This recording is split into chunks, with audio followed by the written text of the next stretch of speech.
So I've seen many of my English viewers are from the United States, and I know I need to be super careful today because complaining about a Harley Davidson is like, disvaluing German beer here in Germany, things you just shouldn't do because you can get in prison. Still, I really want to be honest, and with that, welcome to the original. So we're gonna start with the engine, and because it's a Harley Davidson, of course it has a V2 engine with 117 cubic inches of displacement, which is in the metric system about 1.9 liters of displacement, which is almost similar to my Audi SUV. That's freaking crazy. The pistons measure 103.5 millimeters in diameter and travel a stroke of 114.3 millimeters. That's absurd if you come from the sport bike world. And with that, the engine delivers 156 newton meters at an unbelievable 2,750 RPM and 92.5 horsepower at around 5,000 RPM. Compression ratio is 10.3 to 1, and this Harley has a water-cooled engine. That's one of the big changes compared to the 114 cubic inch engine. The cylinder head design has been updated and the area around the valves is water cooled. This 117 cubic inch Milwaukee 8, that's the engine's name because it has 8 valves, is currently available in 3 versions. In the Street Bob you get the most classic Harley setup, loads of grunt from the basement. 4 valve heads, so 2 intake and 2 exhaust valves, have only been used in the big Harley engines since 2016 with the Milwaukee 8. Before that, there were the well-known knuckleheads, penheads, shovelheads, and from 1984 the Evolution, which in 1999 was replaced by the twin cam, and finally in 2016/17 by the Milwaukee 8. And here you can already hear the difference compared to the twin cam. So the twin cam engine has 2 camshafts, which are somewhere down in the engine, so it's not in the cylinder head as it used to be in all other motorcycles or engines. And this one, the Milwaukee 8, has just 1 camshaft. The valves are operated through push rods, so basically long rods that are pushed from below, then redirected by rocker arms at the top, and they finally open and close the valves. And this somehow, and I really say somehow, it reminds me of the Ducati's bevel drive engine system.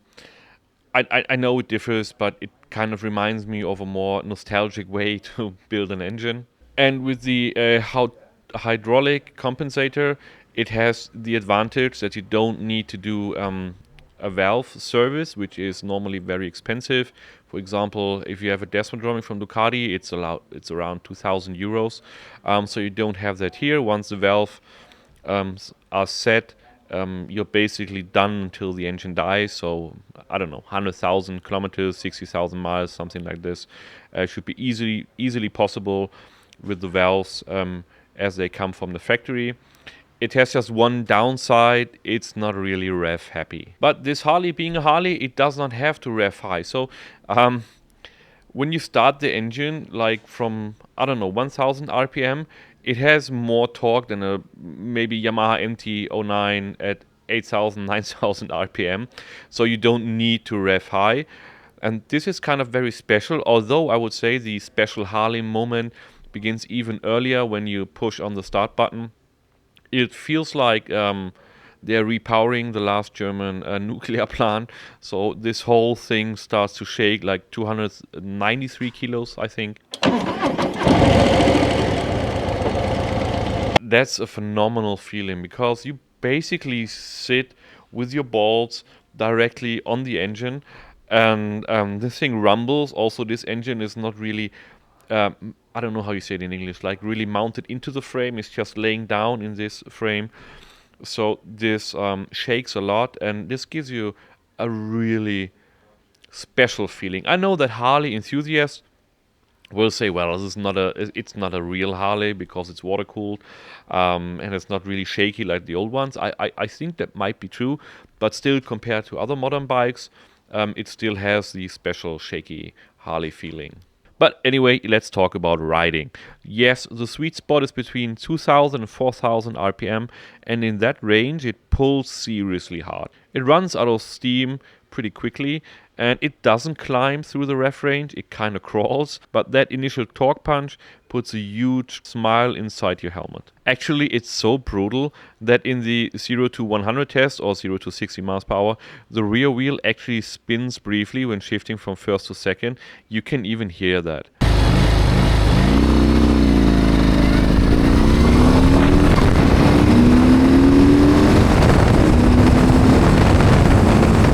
And I don't think this setup of an engine and gearbox makes the bike truly fast, but it feels mighty, it feels powerful, and it instantly gives you that Harley ride attitude, simply because the engine is just way too big. And that's just plain awesome. It is what it is. Rationally speaking, it's an outdated design, but dang it, it makes you feel great. There's really not much more to say. And this is a Euro 5 Plus model, so it's very restricted regarding the sound. I think the sound is still decent for a Euro 5 Plus bike.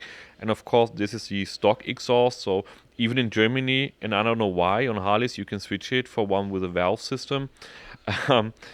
Yeah, but let's just hear the original sound.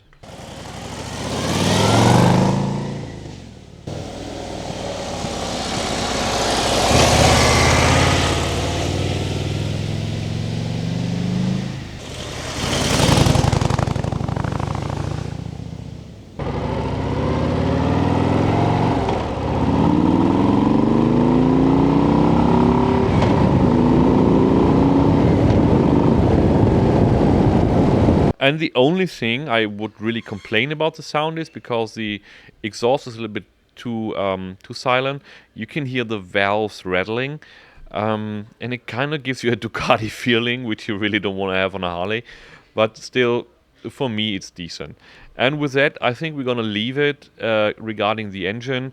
It's, for my kind of videos, very untechnical, but I really don't want to dive too deep into the technical perspective, because this Harley is more about, well, let's say more about the feeling you get. Speaking about outdated technology, the suspension. I'm just kidding. If you buy a Harley, you're gonna buy a big chunk of American metal. Ready to ride, the Whale weighs about 293 kilos. It's 2,320 millimeters long with a wheelbase of 1,630 millimeters, a steering head angle of 60 degrees, and a trail of 157 millimeters with a seat height of 680 millimeters.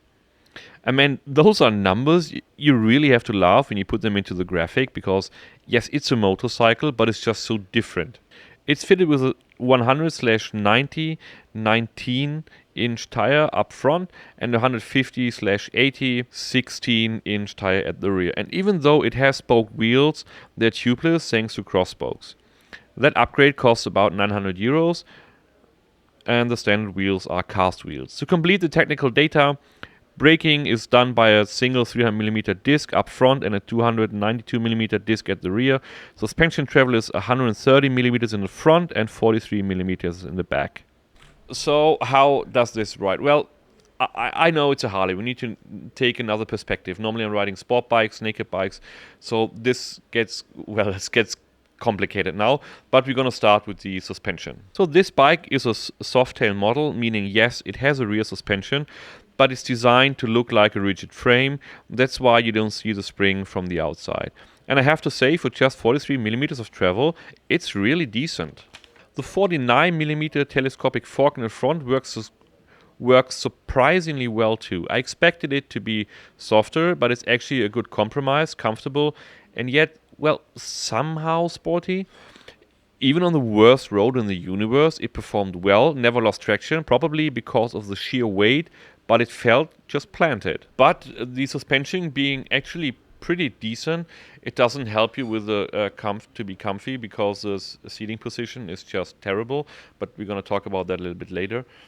And you can also say that with a bike with almost 300 kilograms, a single disc brake in the front is at least a bold decision. But I know when you ride a chopper or a cruiser and you have this much weight with such a low seating position, the rear brake gets much more important, because you don't have these how you say it in English, like the weight shift of the bike when you're braking. So the rear brake is much more important. And actually, it kind of works when you're using both brakes. You have to use both brakes. If you're just used to use the front brake, like on sport bikes, that doesn't really work. And well, you can see the long travel of the brake fluid for the back brake, so you don't get the best feedback. And also on the front brake, you cannot brake with one finger. You need at least two, and you need to pull just with a little bit of strength. Also, if you just jump briefly onto the clutch, this also requires a lot of strength. So, well, I thought that all Harley bikers are using steroids.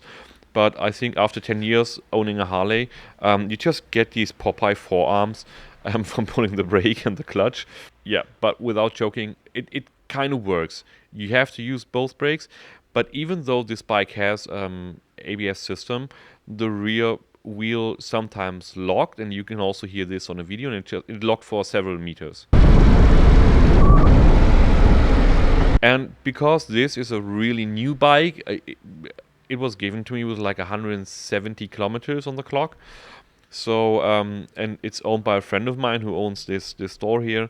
And I really didn't want to test if the front ABS system was working. So, sorry for that. But rationally speaking, compared to other modern bikes, the brakes are actually really bad. But I think it's fine because you won't go too fast on the Harley. And since you're already here, the seating position is a complete disaster for me. 1 meter 81 centimeters tall, and my knees felt like they were in my mouth. After a short while, I had really hard hip pain. They clearly never heard of the geometry triangle. And when I tried to mount the usual action cam for rear view shots, I had to laugh so hard because I looked like Bowser in Super Mario Kart.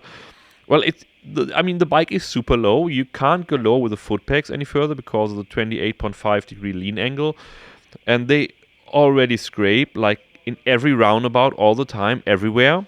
That's when it suddenly became clear to me why everyone talks about forward-mounted foot pegs. With my body, you just can't ride this thing comfortable. And that's a real shame because I drive and test a lot of bikes, and this one is clearly the one which I had the most fun of in this year 2025. And I really wanted to drive further and drive more, but it was really like seriously painful. I really had to pay attention when I parked the bike because my legs started to feel numb. So, just for my height, you need these forward-mounted foot pegs. So the seating position really kills any serious feedback. The front end isn't terrible. It does give some feedback, but still not really good. At least it kind of steers into corners, and I even tried hitting my usual turning points on my home track, but nah, you won't hit them precisely. It does go into corners easily, well, for a Harley, but the line, well, you just hit it roughly. Precision is just something else. And the last bit of hope for precision is killed off by these mini ape hangers. At first, I hated them. Now I kind of like it. From a rational point of view, it's terrible, like technical junk. But honestly, when you're riding and have that handlebar, in your field of view, field of vision, it's just awesome.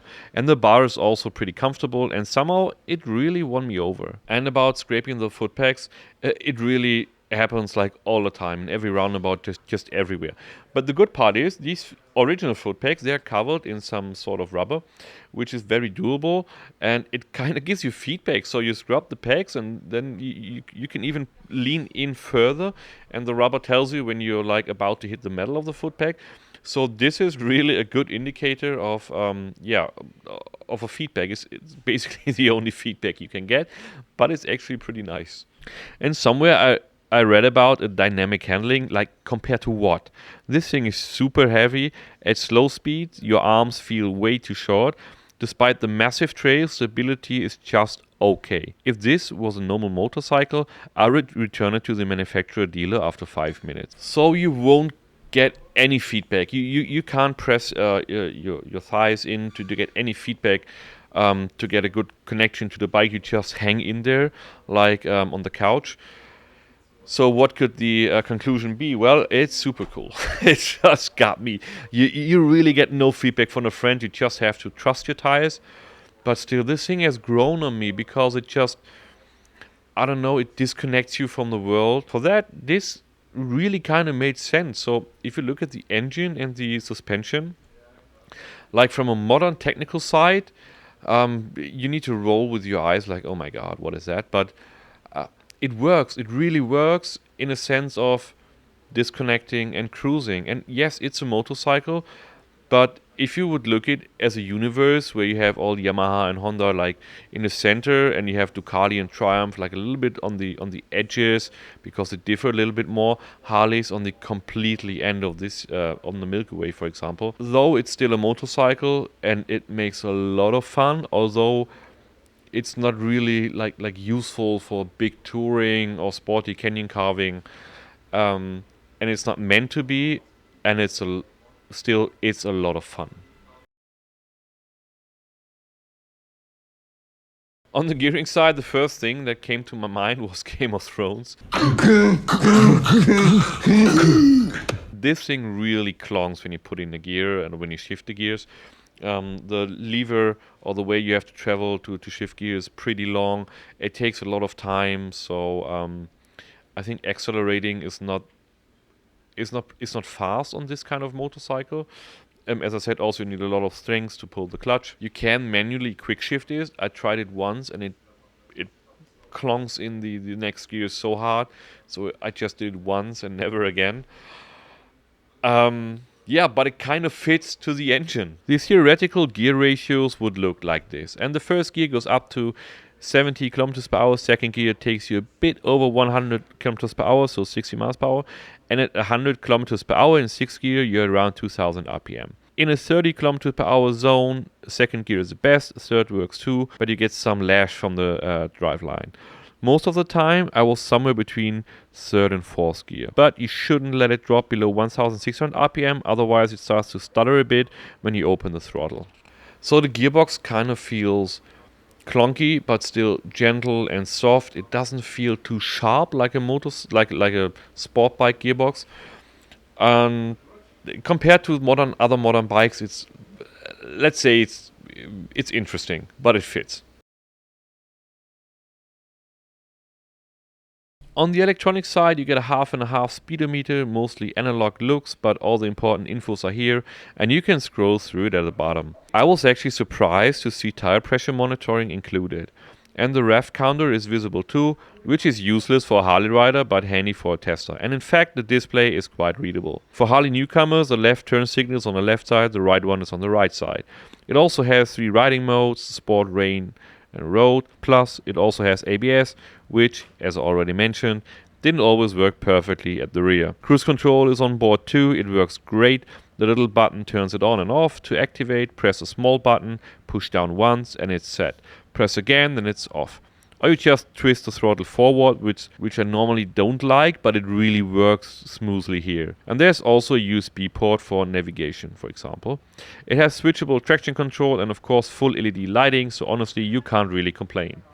The display is small, so you don't get as much info as on, let's say, on the Africa Twin, but it's stylish. And since this is my first Harley test, the slipping rear on the ABS system, it gets some kind of rookie protection from me. And with that, we're gonna skip to the touring department. Well, as already mentioned, the seating position is really a problem for me. But you also may be interested in the range, and I'm gonna try to blend in like the miles and gallon things you need. So you got around 230 kilometers per tank, which holds 13 liters, so about 6 liters per 100 kilometers. Wind protection? Well, of course not. And when maneuvering a motorcycle, I always tell my wife, as long as the bike is upright, it doesn't weigh anything, so, well, just do it. But, well, I have to revise this a little bit. With a Street Bob, you really do feel those nearly 300 kilograms, and it's not so nice. It's available in 5 colors at a recommended retail price of 17,000 euros. And from today's perspective, for the big Milwaukee 8, that's actually acceptable. But Harley's accessory prices, and even those of third-party suppliers, are enough to make Triumph jealous. Forward-mounted foot pack with installation, around 1,800 euros. Exhaust system, easily 3,000 up to 4,500 euros. Those are big numbers for people. But you get so much accessories that we have to weigh the catalog, and it made about 4 kilograms, which is 8 pounds or something like this. So it's really crazy. And as for the build quality, Well, let's put it this way. The side reflectors are not being made of metal is basically the only criticism. There's really nothing delicate about this motorcycle. Everything is big, solid, heavy, and overall well made. Well, here and there, some cables aren't routed perfectly, and the exposed riser bolts on the upper triple clamp weren't particularly sexy either. So, what is the conclusion about the Street Bob, which is kind of an entry level Ducati? Well, was I biased? Absolutely. Did I expect it to be fun? Absolutely not. Was I convinced after pushing the start button? 100%. So, this bike, it really wants me to buy a Harley. I really like the old 1200 Sportsters, not the new ones with the 160 front tire, which is absolutely stupid. But the ones from 2016-17, I really like them, even if they are, especially when they're a little bit customized. And this Harley reminded me that I really should buy one of those because I had so much fun on this motorcycle. Like, you have this low end grunty torque power, which is awesome. You're not really particularly fast, but it kind of feels strong and mighty. And you really get this Harley attitude that you feel special when you ride one of those. Plus, it was just it just chilled me. I was so relaxed riding this motorcycle. It's really different to my, for example, my Ducati Streetfighter. I'm not stressed, but I'm really going much too fast all the time. And with this one, I was really going too slow.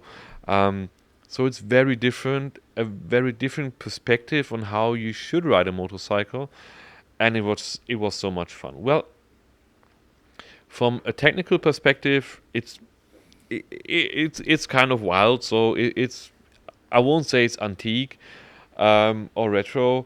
It kind of feels like, especially when you look at it from an engineer side. And I would always have considered it to be bad, but actually it's not, because it absolutely makes sense in this kind of motorcycle.